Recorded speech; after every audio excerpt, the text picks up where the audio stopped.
Hello everyone, welcome back to my channel.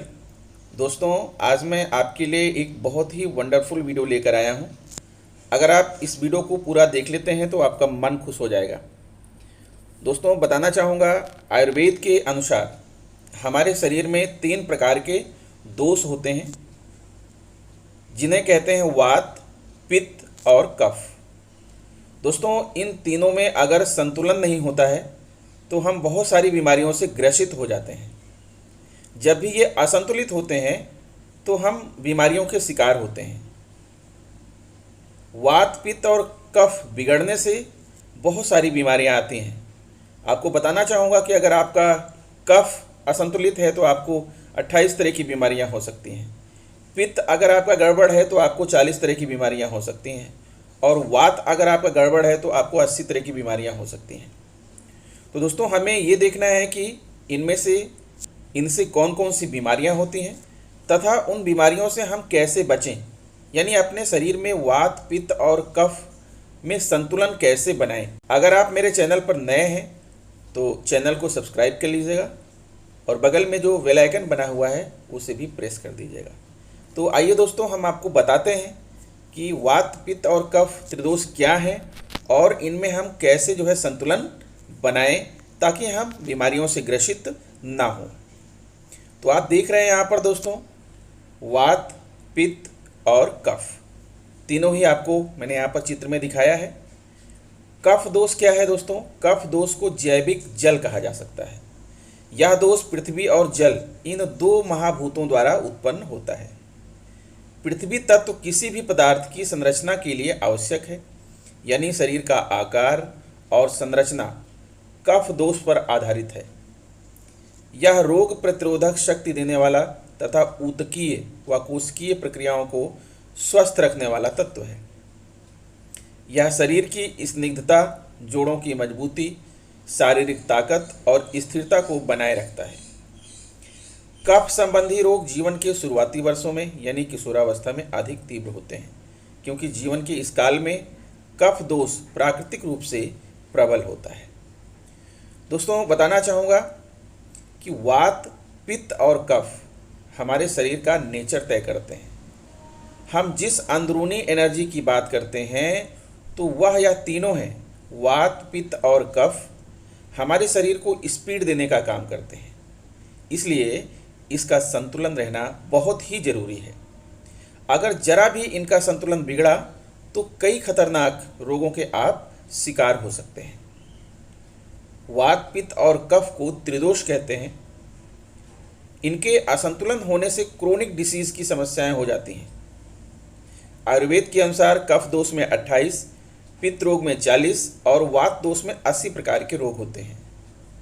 जहां कफ की समस्या चेस्ट के ऊपरी हिस्से में होती है, वहीं पित्त की समस्या चेस्ट के नीचे और कमर में होती है।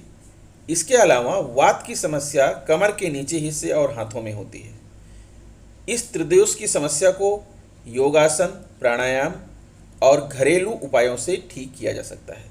तो दोस्तों, इस वीडियो में मैं आपके लिए घरेलू उपाय लेकर आया हूँ।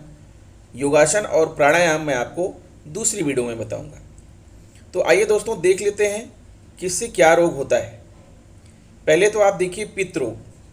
पित्त से कौन कौन से रोग होते हैं? पित्त के असंतुलन से हिचकियाँ आना, जॉन्डिस की समस्या होना, स्किन, नाखून और आँखों का रंग पीला होना, अधिक गुस्सा आना, शरीर में तेज जलन या गर्मी लगना, मुंह, गला आदि का पकना, बेहोशी या चक्कर आना, ये सब पित्त के असंतुलन के कारण होता है दोस्तों।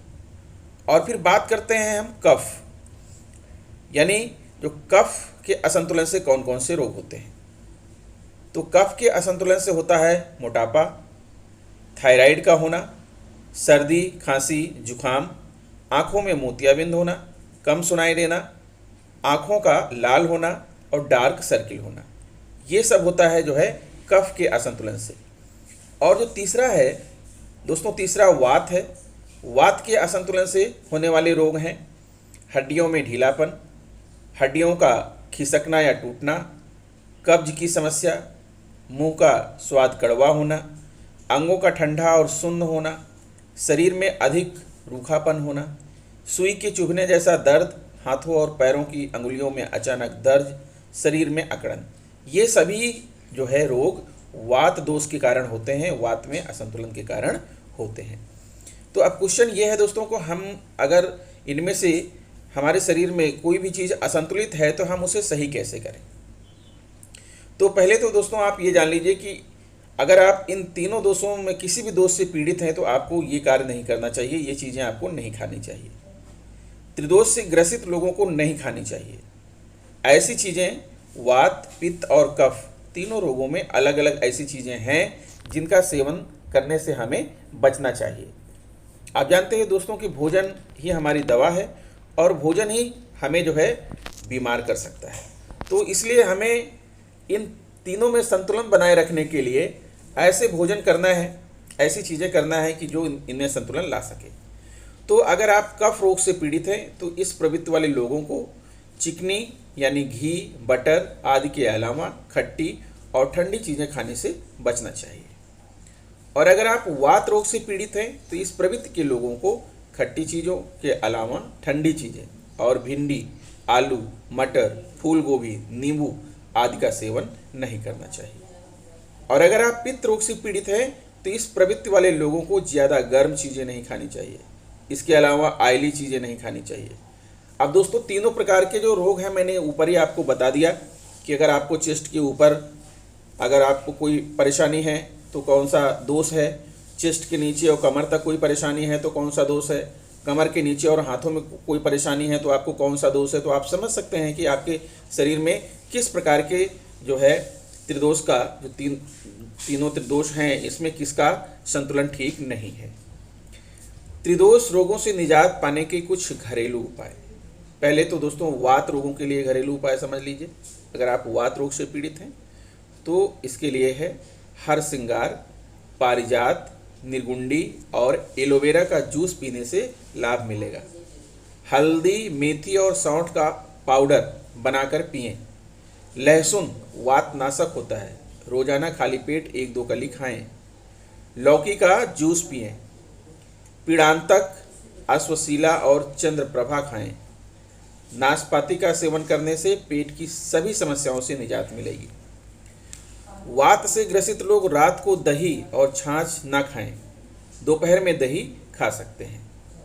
फिर बात करते हैं दोस्तों कफ। अगर आप कफ रोग से पीड़ित हैं तो आपको क्या खाना चाहिए। स्वासारी का सेवन करें, इससे सर्दी जुकाम की समस्या से निजात मिलेगा। दूध में छोटी पिपली डालकर पिएं। दूध के साथ हल्दी और शिलाजीत पिएं।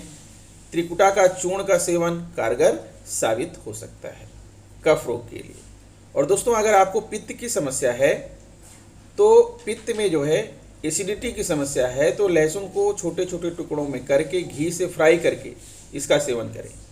हल्दी, मेथी और सौंठ का पाउडर दरदरा पानी पिएं, इससे पित्त की समस्या से छुटकारा मिलेगा। एलोवेरा, लौकी का जूस, व्हीट ग्रास पित्त के लिए सबसे बेस्ट है। औपतिकर चूर्ण और मुक्तासुक्त पाउडर का सेवन करें। सुगधावटी सुबह शाम 1-1 गोली लें।